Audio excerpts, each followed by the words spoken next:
So it's inevitable, we got to be comparing the Nikon ZR against my Sony FX2. Now I'm going to be comparing both of these cameras because they're pretty much in the same pricing structure. They are very similarly priced when it comes to these types of video slash hybrid cameras, whatever you want to call them. They're very similar priced. I know there's going to be a lot of people comparing the Nikon ZR against the FX3, but the FX3 is kind of like double the price of the Nikon ZR. So it really is unfair to compare both of them because the pricing structure is completely different. But I know that is a very interesting topic, and there's been a couple of people that have actually, compared both of those. So definitely go check those out. This one's going to be about the FX2 against the Nikon ZR.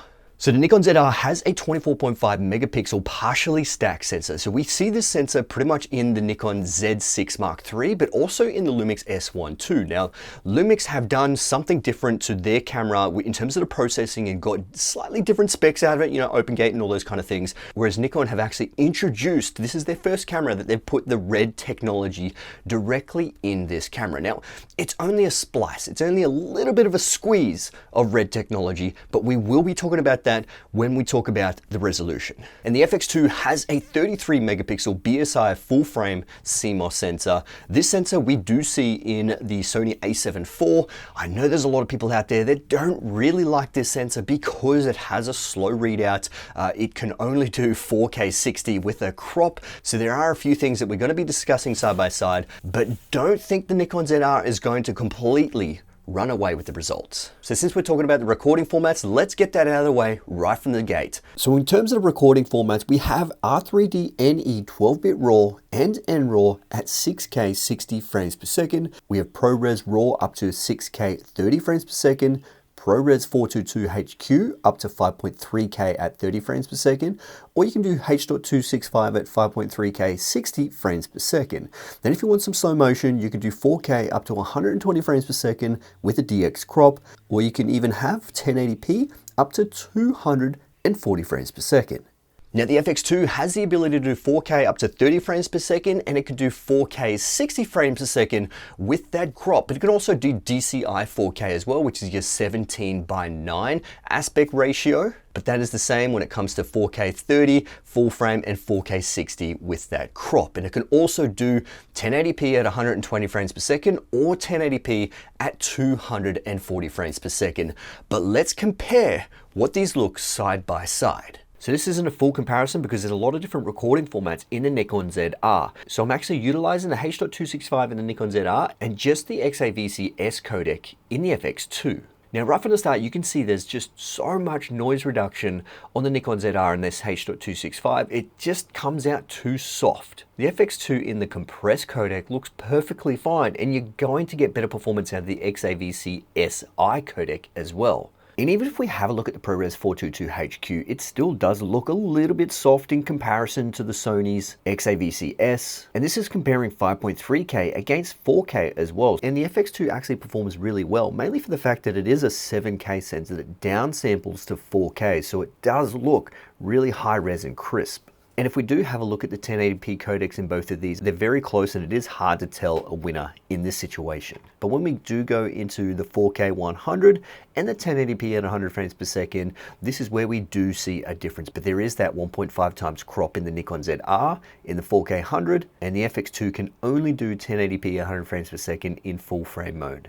Now we've got to talk about low light performance, and this is one thing that I didn't really spot before in my full Nikon ZR review, and I don't think anyone else has spotted this, but the H.265 codec in the Nikon ZR, it's not amazing. It is highly processed.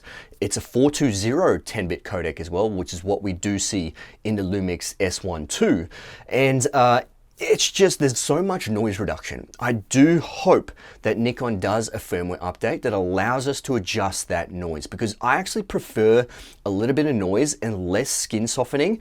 And what we do see in these side-by-sides is that the FX2 handles the noise in its base ISO, second base ISO. So I tested the high base, which is 4000, but then I also put it up to 6400, which is Nikon ZR's second base.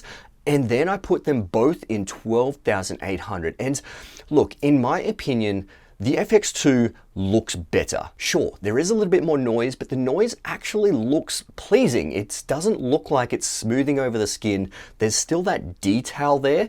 Whereas the Nikon ZR, it kind of loses the detail. It does seem to be a little bit more macro blocking with the Nikon ZR. So essentially the noise is kind of clumped together and it's not as fine and it doesn't look as aesthetically pleasing. The FX2 tends to do this noise reduction process a little bit better.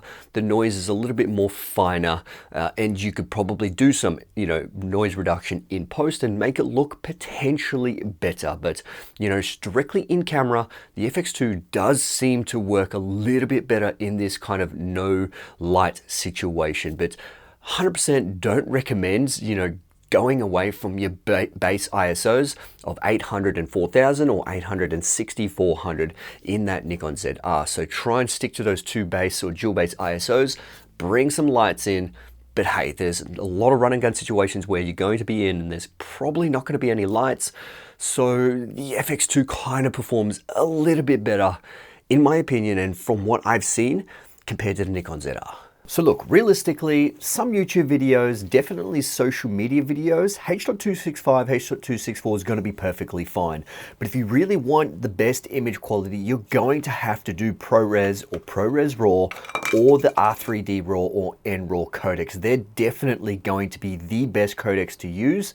They are 12-bit and they will be intensive on your storage, but having these files internal into the camera without having to record externally, that is a big pro for the Nikon ZR. Whereas the FX2, you don't have RAW internally into the camera, but the XAVC codecs in the FX2 are better than the H.264 and H.265 in the Nikon ZR. But also talking about the ProRes RAW, you can do ProRes RAW externally into an Atomos Ninja 5 with the FX2. So there is that option if you do want that external RAW.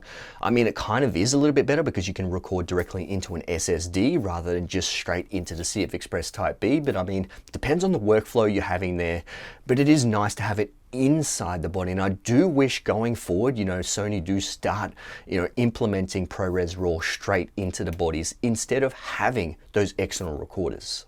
Now, we can't talk about image quality without talking about rolling shutter. Now, this is the Achilles heel of this A7IV/FX2 sensor. It's about 27 milliseconds, and that's not great. It's not great at all. It is pretty slow, actually, because the Nikon ZR has almost about sort of 9 or 9.5 milliseconds. It's incredibly fast, very similar to the FX3, the A7S III, the ZV-E1, the FX6, that kind of 12 megapixel sensor. That's a fast sensor, but so is the Nikon ZR, the 24.5 partially stacked sensor. It's fast. And it's noticeably fast in comparison to the FX2.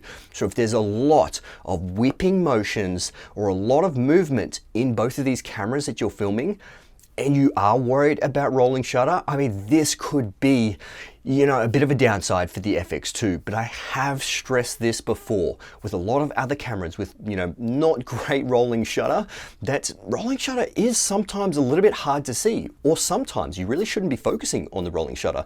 You really should be focusing on the story, the lighting, the composition, everything else, and rolling shutter is just there, and hopefully the audience doesn't even notice it. Because most of the time, it's just a lot of us filmmakers that will actually notice it. But hey, we did have to point that out, and the FX2 definitely doesn't win in this category.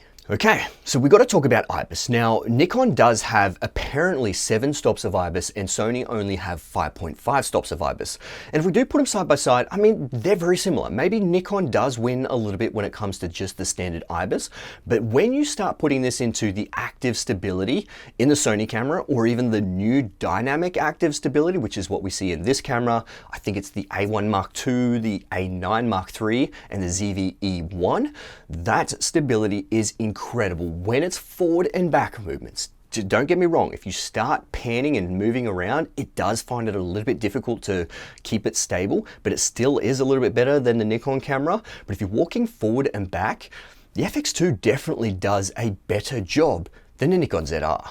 And additionally, when it comes to stability, Sony do actually have gyro data recording. So you can actually put it into an external software with like Catalyst Browse or Catalyst Prepare and do some stability in post-production with that Sony software. So it does work quite well, but it is an extra step which is kind of a bit of a pain, but it's still a pro that the FX2 does have this and Nikon don't. And additionally, when it comes to stabilization, the FX2 has framing stabilizer. So essentially it just stabilizes the frame. It crops in for you in camera and moves the frame around. It's kind of like a digital version where you could do it in post-production, but it does it in camera. Whether this works better than actually just doing it in post-production, it purely depends on how it's shot, but you do have it there in case you need it for specific situations. Okay, we've got to talk about the body and the ergonomics, because both of these cameras are quite similar, but also quite different. Because the FX2 is the first Cine line camera that has an EVF, and whether people like this or not, it's there. And for me personally, I don't like it. I don't use EVFs. I only use EVS if I have to check the framing and composition in really high bright key situations. But generally, I'm using an external monitor. So, you know, the FX2 has an EVF. The Nikon ZR doesn't have an EVF. So whether that's a pro or con, that's purely dependent on how you shoot.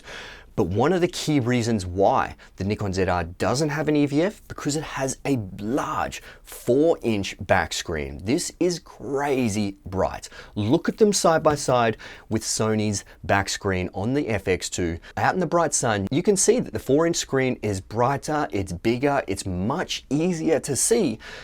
And you may not actually use an external monitor with the Nikon ZR, whereas the Sony screen, I mean, it's pretty small. I do feel like you do need to use screens with the Sony cameras, but you still can keep it nice and small and compact and not use a screen. I mean, you can still pair your phone with that as well, which we will talk about later. But that is a big selling factor for the Nikon ZR with this back screen. But also just quickly talking about the back screen here, in the FX2, we don't have any waveforms, whereas the Nikon ZR has waveforms, which is my personal favorite monitoring tool when it comes to exposure. Now, one feature that is kind of paired with what we're talking about right here is the HDMI. Look, this is a downside. I really hate micro HDMI. The Nikon ZR has micro HDMI. The FX2 has a full-size HDMI. We all know how brittle and how easy it is to break HDMI cables when they're the micro HDMI.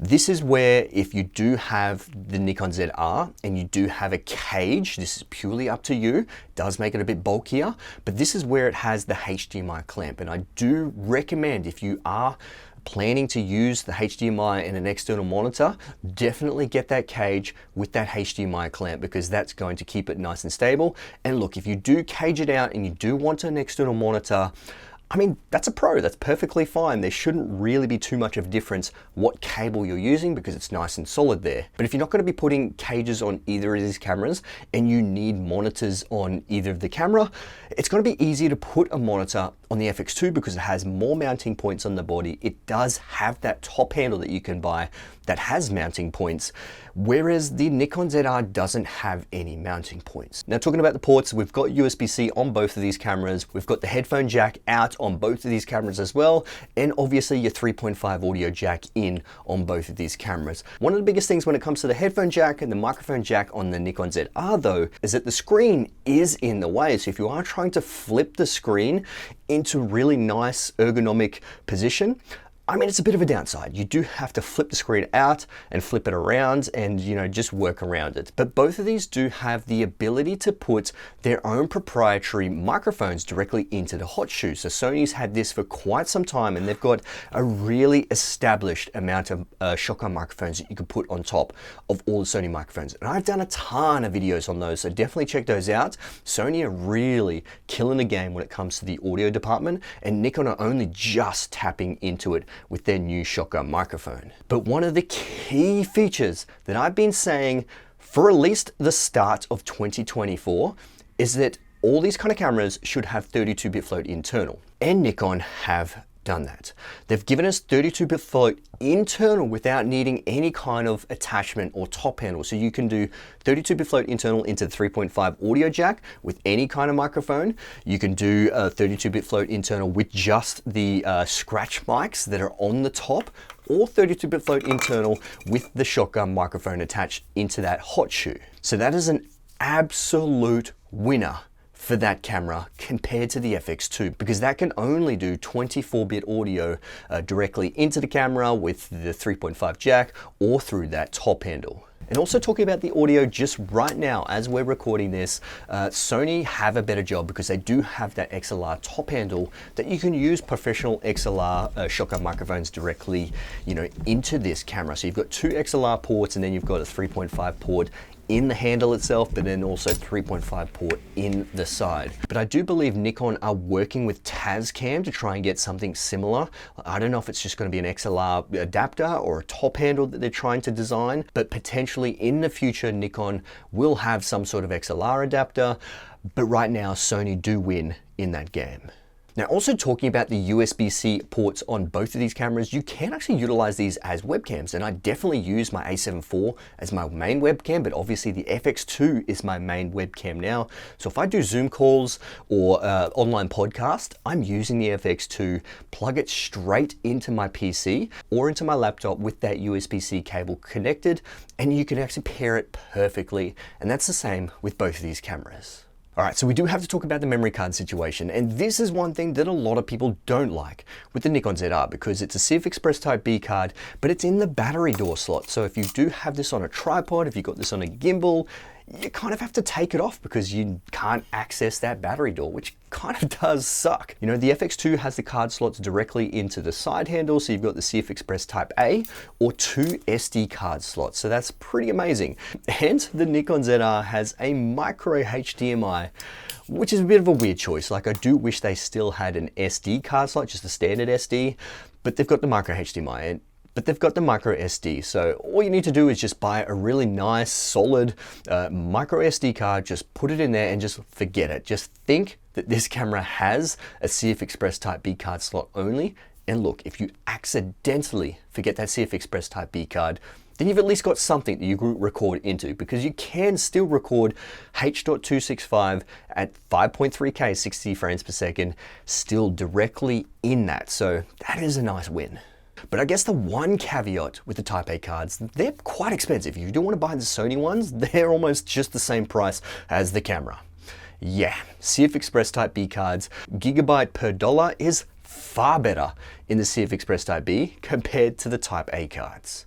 Now, both of these cameras do have tally lights, but one of the cool things is that the new Nikon shotgun microphone actually has a tally light on the microphone itself. So it's massive, it's large, and you can definitely see that you're recording. And obviously having a tally light is a good thing because you obviously know that you're recording, but both of these cameras, you can actually turn them off if you don't want those tally lights. Okay, one of the things that I don't like about the Nikon ZR in terms of the ergonomics is the grip. There's pretty much no grip. I don't like how it feels in the hand. But with the small rig cage, this is what I absolutely love because it adds a little bit of a grip there, so it is really nice to use. But also in saying that, I'm a top handle kind of guy. I don't really like using the cameras nice and small. And if I am using a small camera, this is where I actually choose my Sony ZV-E1 because it's nice, small, and compact. But comparing both of these cameras ergonomically, in my opinion, now this is just my opinion, the FX2 does feel better because you just have so much there on the body to grip. It feels way more comfortable, and but obviously it's not going to feel like you're going to drop it. Now, also talking about the mounting points on this camera is that we do have two mounting points at the bottom of the FX2, which is the first one in this style of body. So the FX3 and the FX30 don't have two mounting points at the bottom. The FX6 does have two mounting points, which is great. I absolutely love that. But the Nikon ZR only has the one mounting point, and it's got like that little tripod mount that you kind of see with a lot of stills cameras, but that's not useful for video shooters if you're going to be putting this on a gimbal or a massive video head tripod. We need two mounting points, but if you're rolling with the small rig cage, this solves the problem because two mounting points on that small rig cage. Now, this is one big thing that I thought was going to be an issue, but I don't think is too much of an issue, and that's overheating. Now, the Nikon ZR doesn't seem to overheat. I do feel like they've done extremely well when it comes to processing and heat distribution through the actual body itself. So it's only passively cooled, but it doesn't seem like it overheats. It's not hot, it's not summer here in Australia, but Matt Johnson, Gerald Undone are in the Northern Hemisphere, which is in summer pretty much right now, and it's super hot over there. They couldn't really get it to overheat, so I do have to take their word for it, and I guess you guys have to take their word for it, but overheating doesn't seem like an issue too much. But when it comes to long recording, the FX2 has that inbuilt fan. It's a different fan design as well compared to the FX3 and FX30. And Sony have actually said that it has unlimited recording, which kind of means it doesn't overheat. So that's a massive win. If you're going to be using these in hot sun, long record times, you know, podcasts, wedding ceremonies, those kind of things that's just sitting there really hot and just running forever, I guess you would have to give the win to the FX2. Even though the Nikon ZR doesn't have an issue, I mean, reliability is massive when it comes to professional workflows. So we've got to talk about autofocus as well, and Sony have always won that autofocus battle. Now the FX2 has that new AI processor in there that allows for better autofocus tracking and object detection and all those kind of things, and a couple of other different features as well.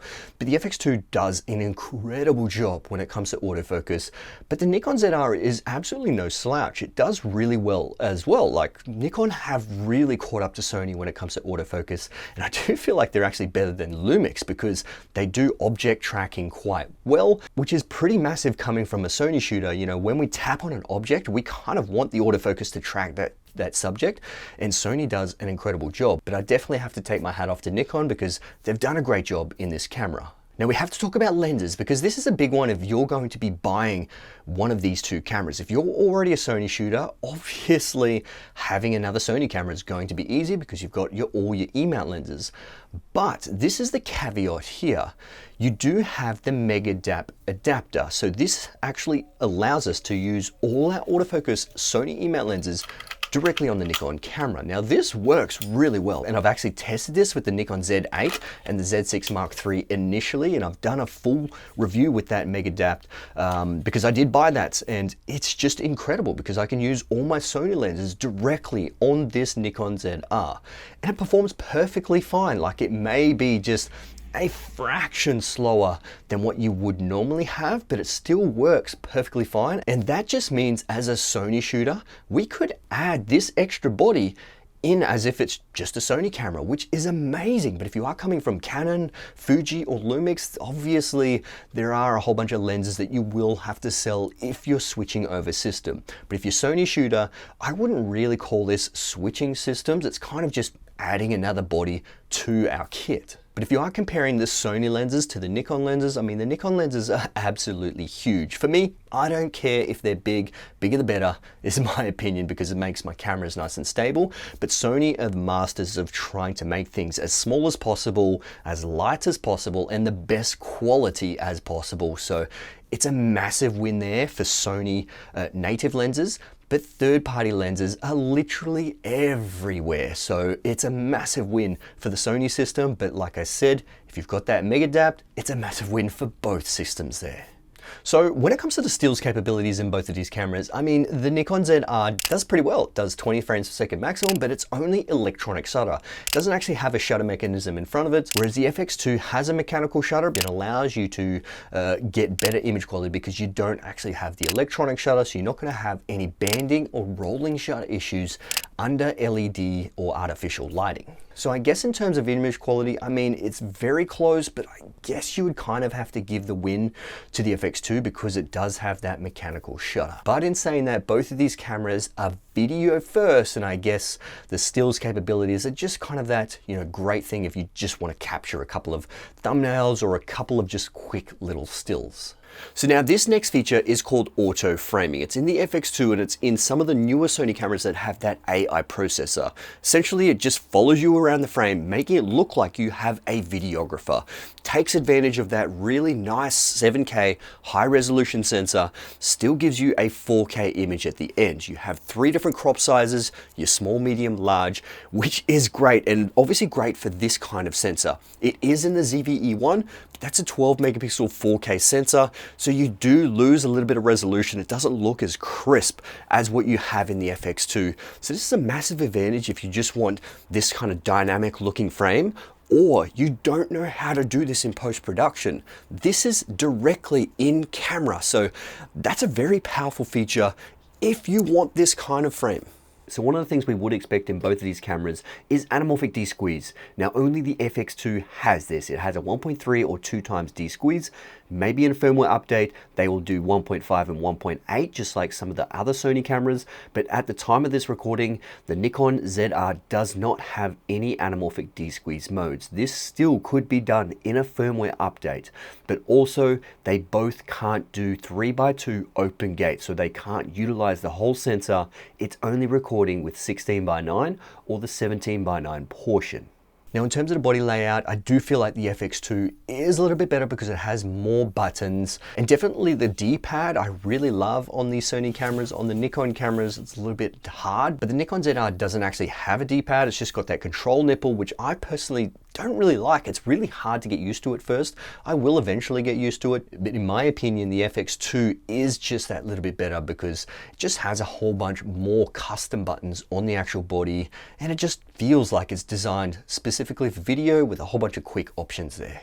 Now look, in terms of the size of the body, a lot of people actually don't realize how similar these bodies are. If you literally chop the grip off the FX2, they're actually quite similar in size. Like the Nikon ZR isn't really that small. It's not like you're actually holding up the ZV-E1 where it's significantly smaller than all the other Sony cameras. It's actually quite similar to the FX2, and you can see it in these side-by-sides. So after all this, which one do you prefer? Does the Nikon ZR suit your workflow, or does the FX2 suit your workflow?